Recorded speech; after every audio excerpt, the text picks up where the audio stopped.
Assalamualaikum warahmatullahi wabarakatuh. UPTD Puskesmas Merbo merupakan pusat kesehatan masyarakat yang berada di Kecamatan Merbo, Kabupaten Aceh Barat. Puskesmas Merbo sudah berdiri sejak tahun 1992 dan terletak di sebelah barat kota Melabu, tepatnya di Gampung Payapenaga.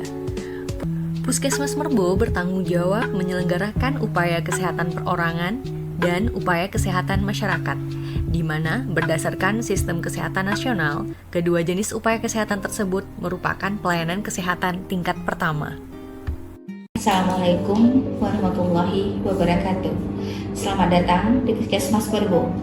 Adapun visi Puskesmas Merbo mewujudkan masyarakat sehat dan mandiri menuju Kecamatan Merbo sehat di tahun 2024. Dan adapun misi daripada Puskesmas Merbo: 1. Memelihara dan meningkatkan kesehatan individu, keluarga, dan lingkungan. 2. Mendorong kemandirian masyarakat untuk memelihara dan meningkatkan kesehatan serta lingkungan yang sehat.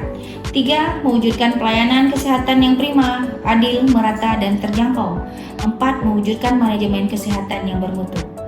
Kepuasan Anda merupakan kebahagiaan kami.